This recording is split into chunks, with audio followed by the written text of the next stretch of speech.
सभी को नमस्कार। संदीप चौधरी जीएस में एक बार फिर आपका स्वागत है। आज हम प्राचीन भारतीय इतिहास के महत्वपूर्ण प्रश्न हैं वो शुरू करने जा रहे हैं, क्योंकि हमने लगभग 70% के आसपास प्राचीन भारतीय इतिहास का सिलेबस है वो पूरा कर दिया है और साथ में जारी रहेगा।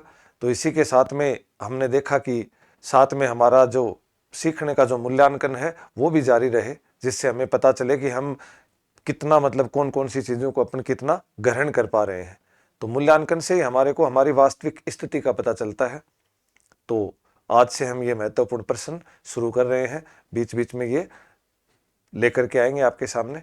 और साथ में ही क्लास 12th है एनसीईआरटी, वो भी लगभग पूरी हो गई है, शायद 1-2 चैप्टर बचे हैं, बाकी लगभग पूरे हो गए हैं। तो इसी के साथ में वो भी बहुत महत्वपूर्ण है। तो इसी के साथ अपन शुरू करते हैं।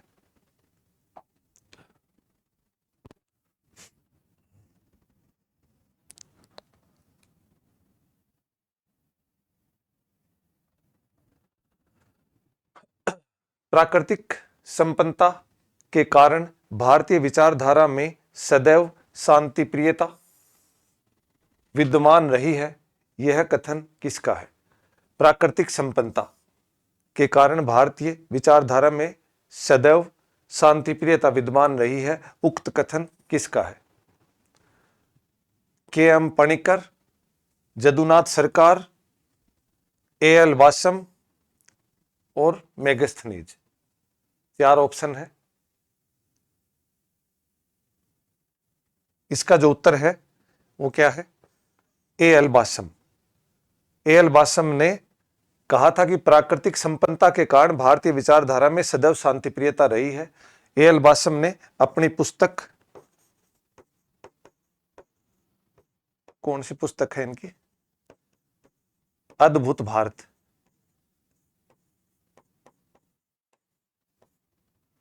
The wonder that was India. तो इस पुस्तक के अंदर इन्होंने क्या है, इस चीज का वर्णन किया था।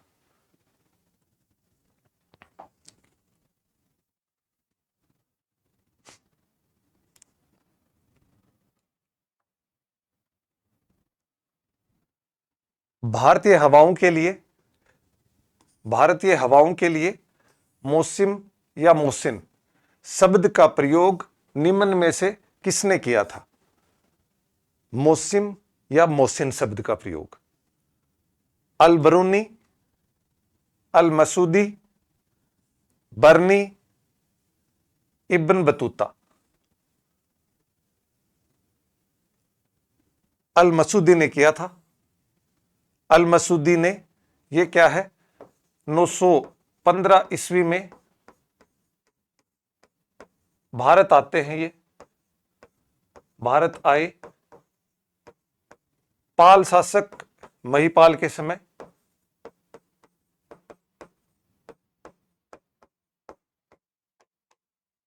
महिपाल प्रथम के समय। तो इन्होंने क्या है, ये भारतीय जो मौसम है इस शब्द का प्रयोग किया था भारतीय हवाओं को देख करके। तो ये महत्वपूर्ण है।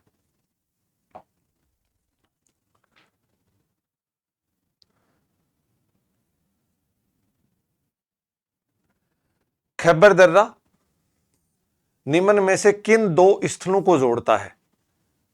खैबर दर्रा काबुल और किरथर, सुलेमान और किरथर, सुलेमान और पेशावर, काबुल और पेशावर।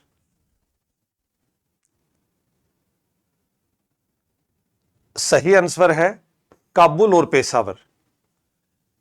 हमारे उत्तर भारत की तरफ जो हिंदू कुश पर्वत है, हिंदू कुश पर्वत, यहां पर क्या है, 3 दर्रे हैं। कौन कौन से? खैबर, गोमल और बोलन दर्रा। यहीं से अधिक आक्रमणकारी हमारे भारत के अंदर प्रवेश किया था। तो इन्हीं के अंदर क्या है, जो खैबर दर्रा है वो मूलतः काबुल से पेशावर को जोड़ता है। जो हमारे वर्तमान पाकिस्तान या अफगानिस्तान के ऊपर का जो क्षेत्र है वो हमारे भारत के साथ इसको जोड़ता है।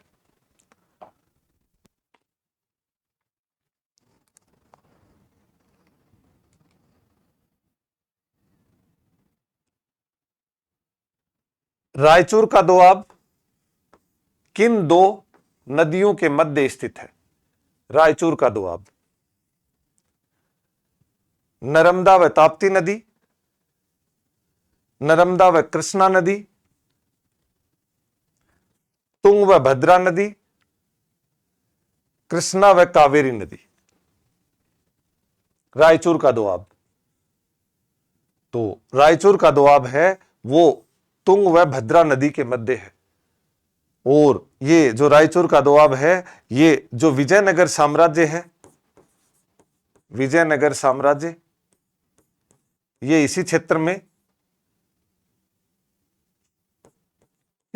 में इसका विकास हुआ था। वर्तमान समय में जैसे अपन कर्नाटक का उत्तरी भाग देख सकते हैं, वो वाला पूरा का पूरा क्षेत्र है ये।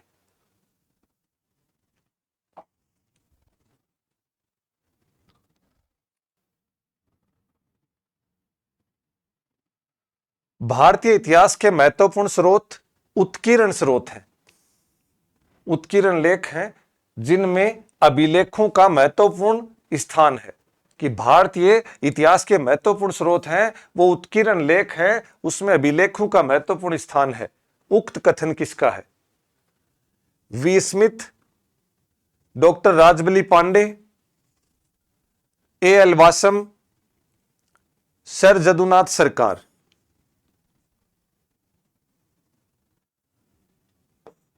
राइट आंसर है इसका वी स्मिथ। वी स्मिथ ने कहा था कि भारतीय इतिहास के महत्वपूर्ण स्रोत उत्कीर्ण लेख हैं, जिनमें अभिलेखों का बहुत महत्वपूर्ण स्थान है। प्राचीन समय में राजाओं के द्वारा जो अभिलेख लिखाए गए, उनका महत्वपूर्ण स्थान है। जो भी प्रश्न आपके सामने आ रहे हैं, उनमें 10 सेकंड का आपको समय दिया जा रहा है। वो 10 सेकंड इसीलिए कि आप उसका आंसर है वो खुद अपने हिसाब से अपना उसका आंसर ढूंढें। और साथ में कमेंट बॉक्स में लास्ट में जरूर लिखें कि कितने में से कितने जो प्रश्न है आपके सही हुए हैं, ताकि आपका मूल्यांकन इससे आपको भी पता चले और हमें भी पता चले। साथ में आपको कुछ जो भी सुजेशन है वो भी हमारे लिए लिखें कि भाई क्या चीजें और होनी चाहिए।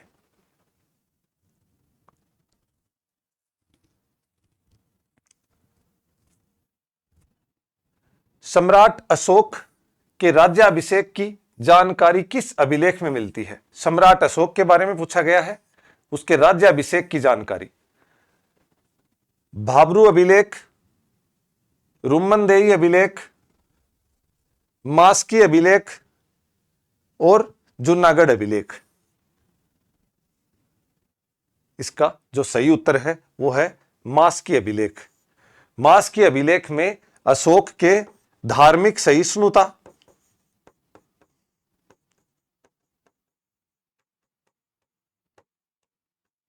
राज्याभिषेक,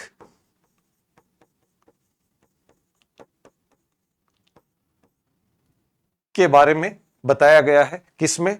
मास्की के लघु शिलालेख मतलब लघु अभिलेख के अंदर बताया गया है। और जो भाबरू का है ये बिजक पहाड़ी अपने जयपुर के पास में है ही। रुम्मनदेही अभिलेख है ये नेपाल में है।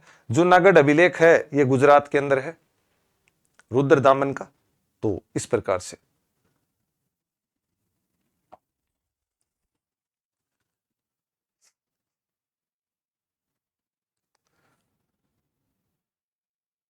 अभिलेखीय स्रोतों के अध्ययन को क्या कहा जाता है? अभिलेखों के स्रोतों के अध्ययन को क्या कहा जाता है?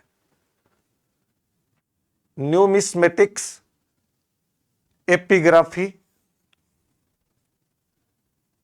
सिगिलोग्राफी या उक्त में से कोई नहीं। तो इसका सही आंसर है एपिग्राफी। ये इसका सही आंसर है। तो न्यूमिस्मेटिक्स है ये तो किसका अध्ययन करता है? सिक्कों का। और सिगिलोग्राफी है ये किसका करता है? सिगिलोग्राफी है ये मुहरों का, मुहरों का अध्ययन। और अभिलेख्य स्रोत है उनका क्या करता है? अभिलेखों का कौन करता है? एपिग्राफी। तो यह महत्वपूर्ण है।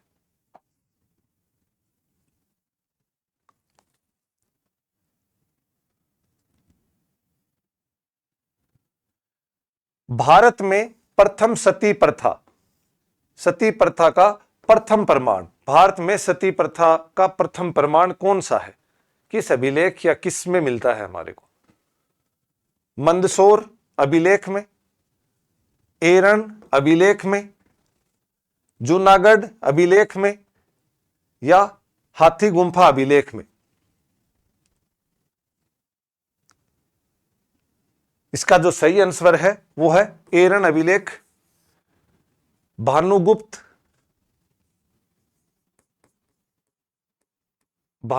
का एरन अभिलेख, इसमें जानकारी मिलती है कि इसके सेनापति थे इनके कौन? गोपराज की मृत्यु के पश्चात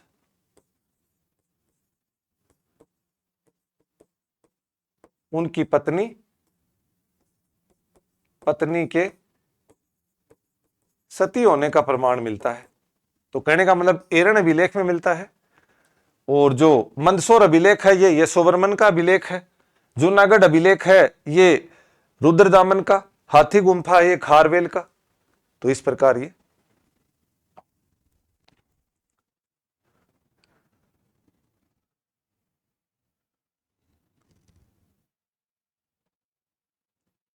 निम्न में से कौन सा द्विभाषीय अभिलेख है? द्विभाषीय मतलब जिनमें दो भाषाएं हैं, कौन सा अभिलेख है? मानसेहरा, शाहबाजगढ़ी, रुम्मनदेही, सारेकुन्ना।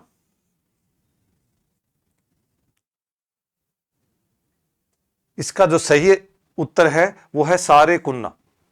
और द्विभाषीय है, इसमें द्विभाषाएं कौन कौन सी हैं? ग्रीक या यूनानी प्लस अरेमाइक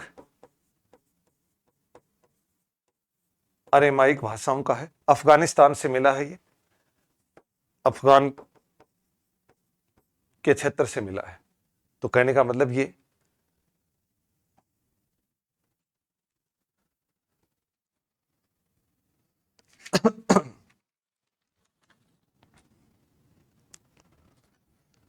शिलालेखों के आधार पर इतिहास की रचना किसने की? शिलालेखों के आधार पर जदुनाथ सरकार, राजबली पांडे, भंडारकर या रोमिला थापर? इसका जो सही आंसर है वो भंडारकर है। कि भंडारकर ने क्या की थी? जो शिलालेखों के आधार पर इतिहास पूरा का पूरा लिखा था। जिन जिन शिलालेखों के आधार पर जो चीजें मिली थी उन्हीं के आधार पर इन्होंने इतिहास का लेखन किया था। अगला प्रश्न,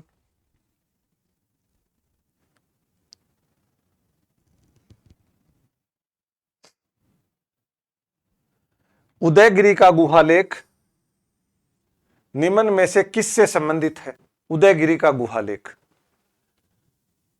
सम्राट अशोक से, दशरथ से, खारवेल से, वीरसेन शैव से? इसका सही उत्तर है वीरसेन शैव। वीरसेन शैव है ये गुप्त सम्राट जो है, गुप्त सम्राट चंद्रगुप्त द्वितीय है, उनका दरबारी था ये। चंद्रगुप्त द्वितीय का युद्ध मंत्री था ये, युद्ध मंत्री था, शैव धर्म का अनुयायी था।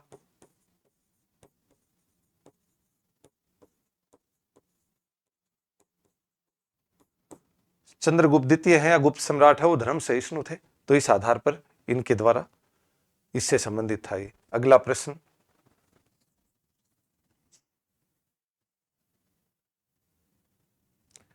किस गुप्त शासक ने अपने सिक्कों पर गरुड़ के स्थान पर मयूर अंकित करवाया? श्रीगुप्त, स्कंदगुप्त, कुमारगुप्त और समुद्रगुप्त। सही उत्तर है कुमारगुप्त। गरुड़ जो है, इनका जो गरुड़ है वो इनका गुप्तों का क्या था, राजकीय चिन्ह था ये। और इनके स्थान पर क्या है, कुमारगुप्त ने क्या करवाया था, ये मयूर का चिन्ह करवाया था। कुमारगुप्त, इसका कहीं कहीं नाम कुमारगुप्त महेंद्रादित्य भी आता है, महेंद्रादित्य, तो इन्होंने करवाया था। और गुप्त काल के सर्वाधिक अभिलेख भी इन्हीं के मिलते हैं। गुप्तकालीन सर्वाधिक अभिलेख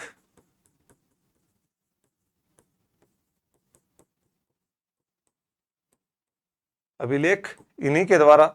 समुद्रगुप्त के अपन प्रयाग प्रशस्ति जानते ही हैं, स्कंदगुप्त है, और उसके बाद श्रीगुप्त जो जिन्होंने गुप्त साम्राज्य की नींव रखी थी। अगला प्रश्न,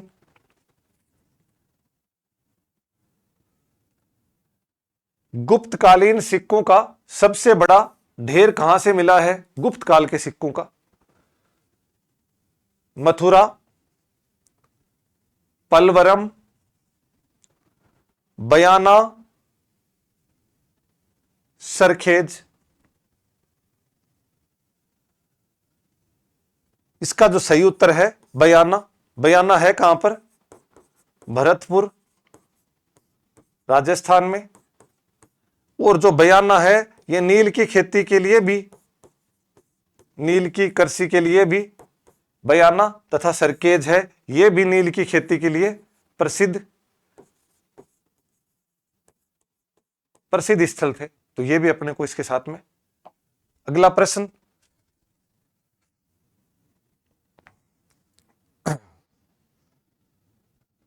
दशराग युद्ध में राजा सुदास का पुरोहित कौन था? दशराग युद्ध, वशिष्ठ, विश्वामित्र, गौतम, वाल्मीकि। इसका सही उत्तर है गुरु वशिष्ठ। दशराग युद्ध हुआ था, ऋग्वेद में इनका उल्लेख है, ऋग्वेद में उल्लेख है। ऋग्वेद के 7वें मंडल में। और दशराग युद्ध ये कहां हुआ था, परुष्णी नदी, या इसका दूसरा नाम क्या है, रावी नदी के किनारे। एक तो एक तरफ राजा सुदास थे, दूसरी तरफ क्या है, 10 राजाओं का एक समूह था।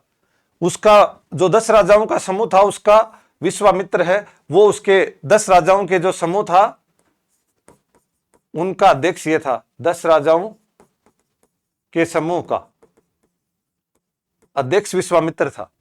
और जो सुदास है उसका अध्यक्ष कौन था, पुरोहित कौन था, वशिष्ठ था।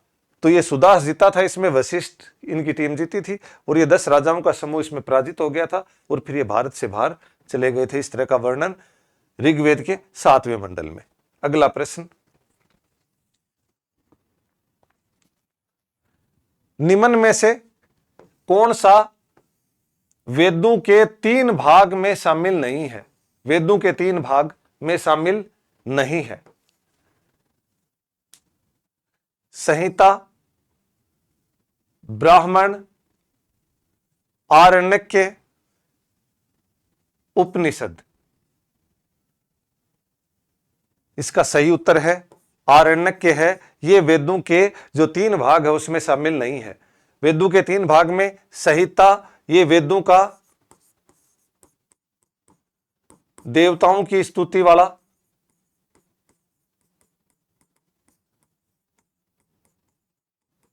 देवताओं की स्तुति वाला भाग है। ब्राह्मण है, इसमें क्या है, वेदों की कर्मकांडीय स्थिति है कि कैसे कैसे वेद, कर्मकांडीय स्थिति कि वेद है वो कैसे कैसे, मतलब उनको कैसे संपादित किया जाना है। और उपनिषद है, ये वेदों का अंतिम भाग है, वेदों का अंतिम भाग और इसे वेदांत भी कहते हैं इसको। और जो आरण्यक है ये इसका सही उत्तर है। और आरण्यक का मतलब क्या है? आरण्यक का मतलब है एकांत जंगल में पढ़े जाने वाले दर्शनीय ग्रंथ। तो ये इसका सही उत्तर है। अगला प्रश्न,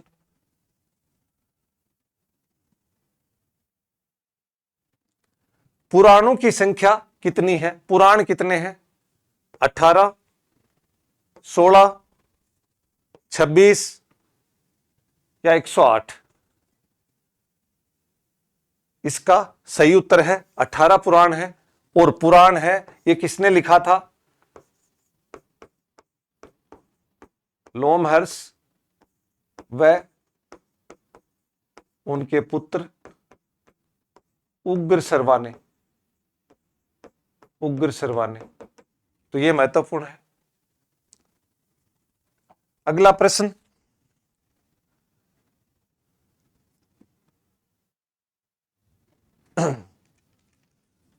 निम्न में से कौन वेदांग का भाग नहीं है? वेदांग, शिक्षा, निरुक्त, वंश, छंद। वेदांग का भाग नहीं है तो इसका उत्तर है वंश। मूल रूप से वेदांग है ये कितने हैं? 6 हैं। 6 में से एक तो शिक्षा हो गया, 2 निरुक्त हो गया, 3 छंद हो गया, और चौथा कौन सा है? कल्प, व्याकरण, और क्या हो गया? ज्योतिष। तो ये इसके क्या है? 6 भाग हैं कुल। ठीक है। अगला प्रश्न,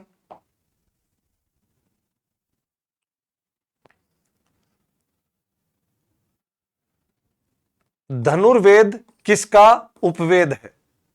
प्रत्येक वेदों के एक एक उपवेद हुआ करते थे, तो धनुर्वेद है वो किसका उपवेद है? ऋग्वेद का, सामवेद का, यजुर्वेद का या अथर्ववेद का? इसका उत्तर है यजुर्वेद का। सबके एक एक वेद होते थे। जैसे अपन ऋग्वेद की बात करें तो ऋग्वेद का उपवेद हुआ करता था आयुर्वेद, सामवेद का गंधर्व वेद, और अथर्ववेद का शिल्प वेद। यह संगीत से संबंधित था, यह वास्तु से संबंधित था, वास्तुकला से, और यह चिकित्सा से संबंधित था। और यजुर्वेद है इसका जो धनुर्वेद है यह किससे था? युद्ध कला से। तो इनसे संबंधित था। अगला प्रश्न,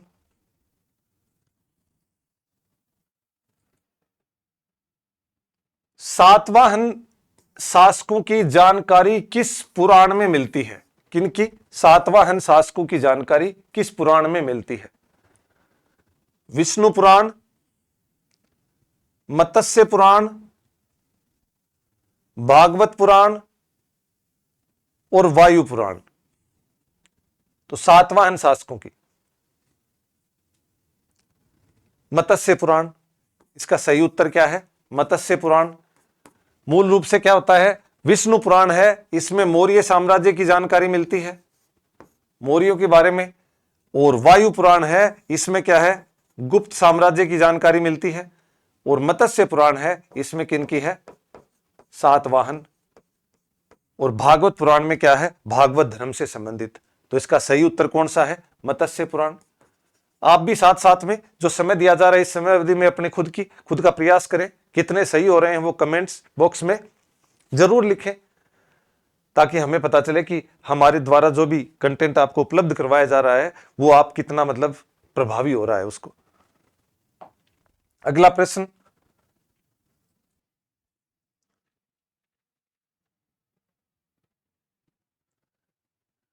कथावस्तु की रचना किस पिटक में हुई? कथावस्तु ग्रंथ है, उसकी रचना किस पिटक में हुई? सूत पिटक, विनय पिटक, अभिधम पिटक, उक्त में से कोई नहीं। सही उत्तर है अभिधम पिटक। अभिधम पिटक क्या है? तीसरी जो बौद्ध संगति है उसमें लिखा गया था, बौद्ध संगति में लिखा गया था। और तीसरी जो बौद्ध संगति है 251 ईसा पूर्व में अशोक के समय हुई थी। ये अशोक के समय कहां पर? पाटलिपुत्र में, पाटलिपुत्र में। और इसकी जो अध्यक्षता किसने की थी? इसकी अध्यक्ष कौन थे इसके? मोगलीपुत्र,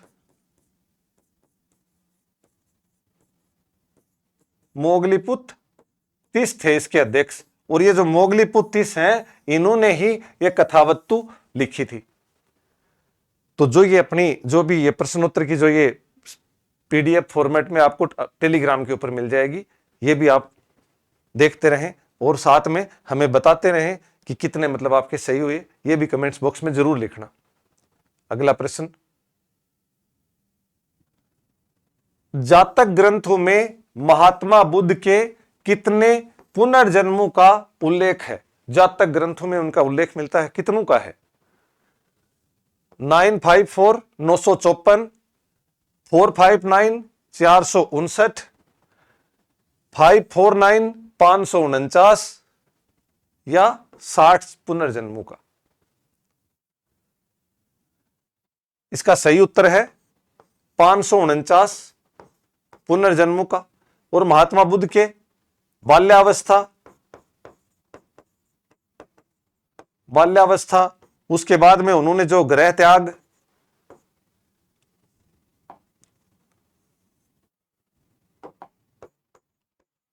गृह त्याग, उसके बाद में जो प्रथम उपदेश, ये सब चीजें इसके अंदर क्या है? अनेक प्रकार की चीजें इसमें दी हुई है।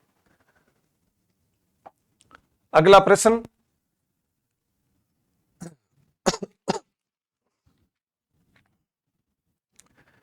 जैन ग्रंथ चरितम में किसकी जानकारी मिलती है? जैन ग्रंथ है चरितम, उसमें किसकी जानकारी मिलती है? महावीर स्वामी के जन्म की, महापुरुषों की जीवन या जीवनी के बारे में, तीर्थंकरों का विवरण और जैन त्रिरत्न के बारे में। तो चरितम है उसमें किसकी जानकारी मिलती है? इसका जो सही उत्तर है महापुरुषों की जीवनी के बारे में। महावीर स्वामी के जन्म का जो है वो हमारे को किसमें मिलता है? भगवती सूत्र में, भगवती सूत्र में। और इनके तीर्थंकर हैं वो कितने हैं? 24। इन 24 तीर्थंकरों के बारे में और जैन त्रिरत्नों के बारे में भी अपने को इनमें जानकारी मिलती है। तो इसका जो सही आंसर है वो ये है। अगला प्रश्न, प्रथम बौद्ध संगीति किस राजा के समय में हुई? प्रथम बौद्ध संगीति अजातशत्रु, कालाशोक, अशोक और बिंबिसार। प्रथम बौद्ध संगीति अजातशत्रु के समय। सही उत्तर अजातशत्रु। कब हुई थी ये? 483 ईसा पूर्व में, 483 ईसा पूर्व में हुई थी। और दूसरी बौद्ध संगति कालाशोक के समय में 383 ईसा पूर्व में। और तीसरी बौद्ध संगति अशोक के समय में 251 ईसा पूर्व में। और चौथी बौद्ध संगति है वो किसके समय में हुई थी? कनिष्क के समय में, कुंडलवन कश्मीर के अंदर।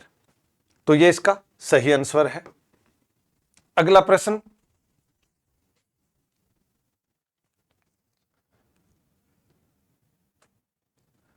अशोक के शिव उपासक होने की जानकारी किस ग्रंथ में मिलती है?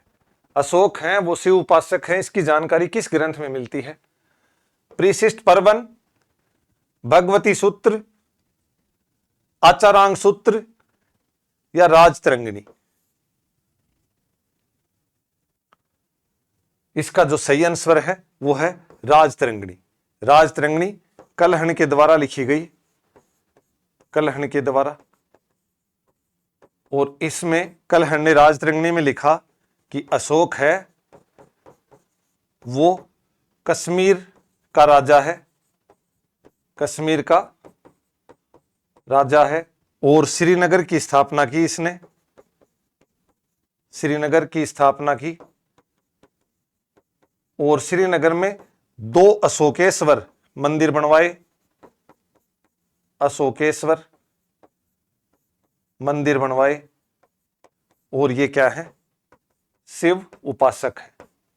तो ये सारी की सारी जानकारी कलहण के द्वारा मिलती है, तो ये महत्वपूर्ण है।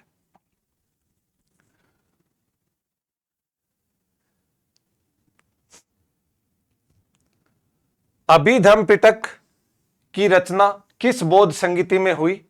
अभिधम पिटक की रचना प्रथम बौद्ध संगीति, द्वितीय बौद्ध संगीति, तृतीय बौद्ध संगीति और चतुर्थ बौद्ध संगीति। इसका सही उत्तर है तृतीय बौद्ध संगीति। अभिधम पिटक प्रथम बौद्ध संगीति में तो सूत पिटक प्लस विनय पिटक की रचना हुई थी, और तृतीय बौद्ध संगीति में अभिधम पिटक की रचना हुई। और अभिधम पिटक की रचना तृतीय बौद्ध संगीति अशोक के समय में हुई, अशोक के समय 251 ईसा पूर्व में, मोगलीपुत्तिस अध्यक्ष। तो ये इसका सही आंसर है। अगला प्रश्न,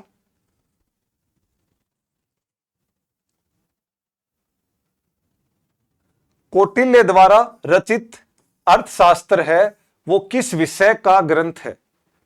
उसका विषय कौन सा है? अर्थशास्त्र अर्थव्यवस्था का, राजनीति व्यवस्था का, समाज शास्त्र से संबंधित या दर्शन शास्त्र से संबंधित? इसका सही आंसर है राजनीति व्यवस्था या राजनीति विषय के बारे में। राजाओं के बारे में वर्णन किया हुआ कि राजा को कैसा होना चाहिए, राजा के कितने मित्र, अष्टांग सिद्धांत वगैरह, वो सारे के सारे इसके अंदर दिए हुए हैं कि ठीक है। तो इसका जो आंसर है वो क्या है? राजनीतिक व्यवस्था। अगला प्रश्न,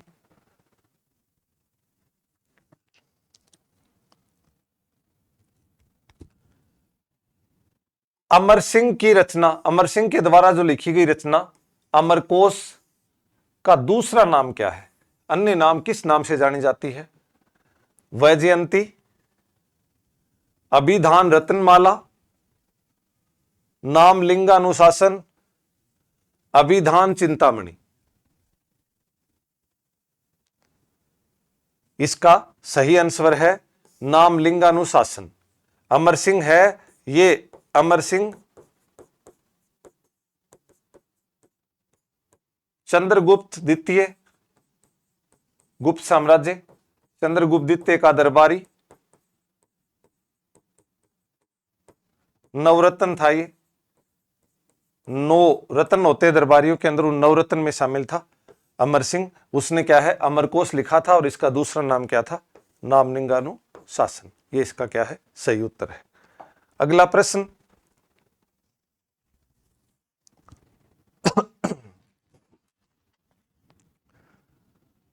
तारीख ए यामिनी ग्रंथ किस लेखक का लेखक कौन है? तारीख ए यामिनी फिरदौसी, फरूकी,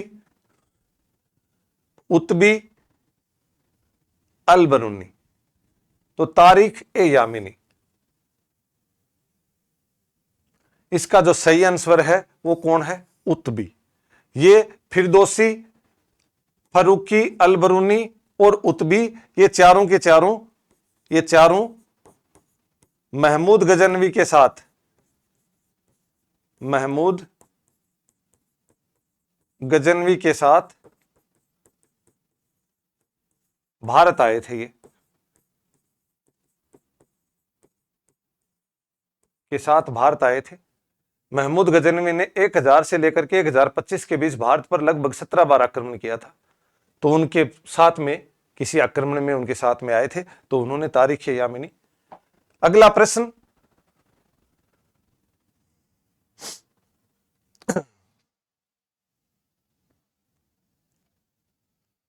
पारिस्थितिकी के आधार पर भारतीय संस्कृति का विभाजन पारिस्थितिकी के आधार पर किसने किया?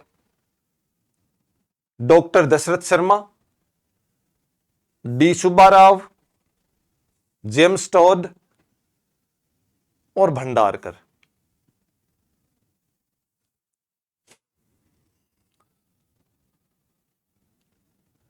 डी सुब्बाराव इसका सही उत्तर है। इसने पारिस्थितिकी के आधार पर 3 भागों में बांटा था। 3 भागों में कौन कौन से थे? शाश्वत आकर्षक का केंद्र, शाश्वत आकर्षक का केंद्र, अलगाव, अलगाव का केंद्र, और तीसरा क्या था? अपेक्षित अलगाव का केंद्र, अपेक्षित अलगाव। तो ये इस प्रकार से इन्होंने क्या है 3 भागों में बांटा था। किसने? डी सुब्बाराव ने। तो इसका सही उत्तर क्या है? डी सुब्बाराव। अगला प्रश्न,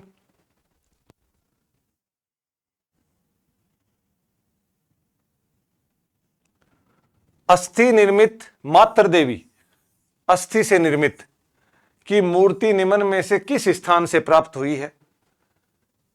करनूल, पटने, बेलन घाटी या पलवरम?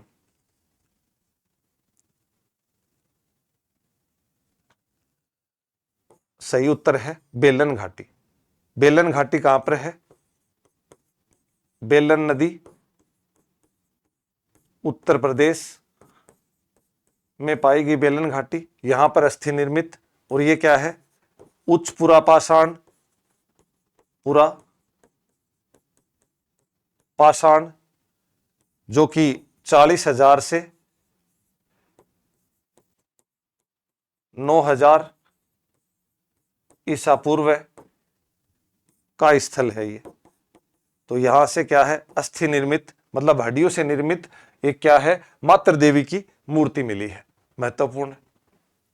अगला प्रश्न,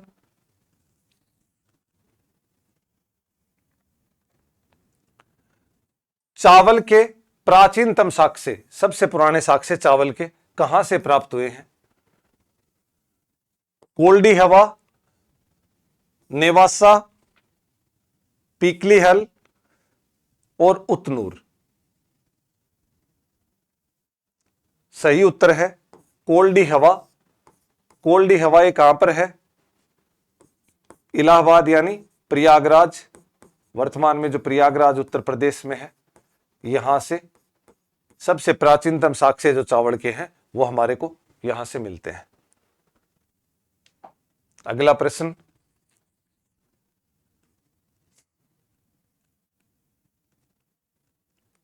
कृषि को नवपाषाण क्रांति किसने कहा? Peterson, Robert Bruce Foote, garden child और डिटेरा? कृषि को नवपाषाण क्रांति, इसका जो सही उत्तर है गार्डन चाइल्ड ने कहा। नवपाषाण युग में कहा इन्होंने। और ये कब से कब तक है? 4000 से 2500 ईसा पूर्व का। और कृषि की बात की जाए तो कृषि के प्राचीनतम साक्ष्य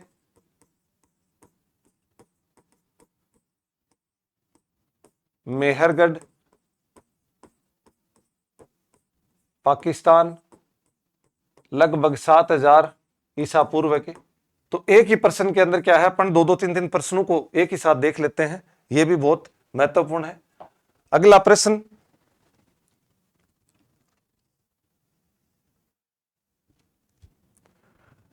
शुतुरमुर्ग के अंडों के अवशेष कहां से मिले हैं? शुतुरमुर्ग के अंडे के अवशेष चिरांद, पीकली हल, पटने, ब्रुजहोम?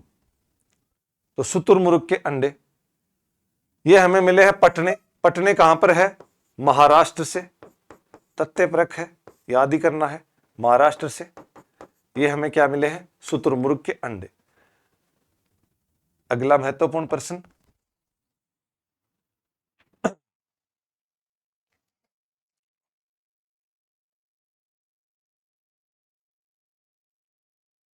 मानव का सबसे पुराना अस्थिपंजर कहां से मिला है? अस्थिपंजर सबसे पुराना, सरायनाहर, लांगराज, वीरभानपुर, मिर्जापुर। तो सबसे पुराना अस्थिपंजर सरायनाहर, उत्तर प्रदेश से सबसे पुराना अस्थिपंजर हमारे को मिला है। अगला प्रश्न,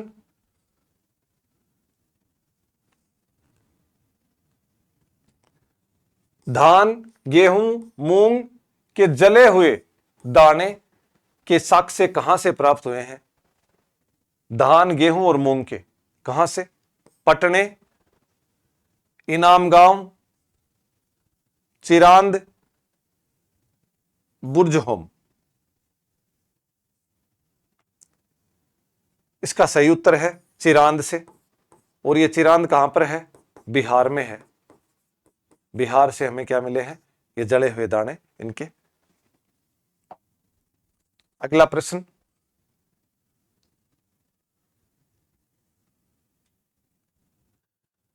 गर्तावास के साक्ष्य प्राप्त हुए हैं। गर्तावास के साक्ष्य हमें कहां से प्राप्त हुए हैं? इनाम गांव, पटने, ब्रुजहोम, नेवासा। तो गर्तावास के साक्ष्य सही उत्तर है बुर्जहोम। प्लस एक गुप्तकराल भी जगह है। गुप्तकराल ये नाम भी कभी भी आ सकता है। और ये दोनों के दोनों स्थल हैं। ये कहां पर हैं? कश्मीर में है। और यहां से गर्तावास के साथ साथ में मानव के साथ साथ में कुत्ते को दफनाने का के अवशेष भी मिले हैं। तो ये भी याद रखना है। अगला प्रश्न,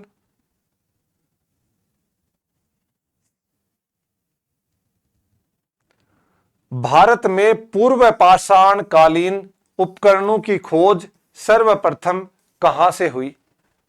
कौन से पूर्व पाषाण कालीन उपकरण?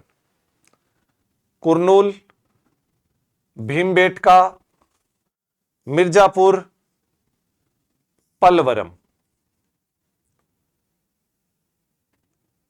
तो इसका सही उत्तर है पलवरम। पलवरम में 1863 में किसने की? रॉबर्ट ब्रूसफुट ने। ब्रूसफुट ने पलवरम में 1863 में। महत्वपूर्ण है ये बहुत ज्यादा। अगला प्रश्न,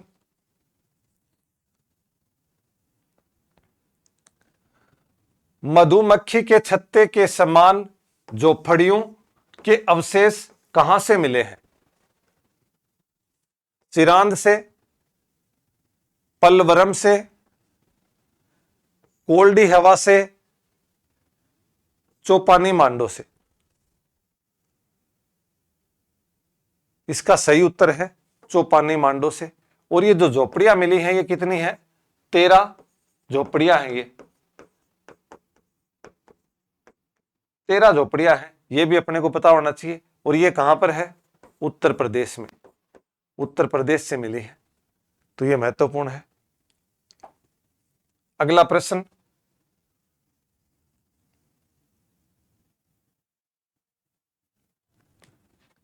पेबुल, चॉपर, चॉपिंग उपकरण किस काल के हैं? ये उपकरण है पेबुल, चॉपर, चॉपिंग। और किस काल के उपकरण है? निम्न पुरापाषाण, मध्य पुरापाषाण, उच्च पुरापाषाण या नवपाषाण। तो ये किसके हैं? इसका उत्तर है निम्न पुरापाषाण। और इनके जो ये हमारे को मिले हैं, निम्न पुरापाषाण की जो समय अवधि है वो कब है? 5 लाख से 50,000 ईसा पूर्व के मध्य। और ये हमारे को, इनको क्या कहा जाता है? मद्रास संस्कृति भी कहा जाता है इनको, संस्कृति या उद्योग भी कहा जाता है इनको। ये जो औजार मिले हैं हमारे को वहां से, तो ये महत्वपूर्ण है।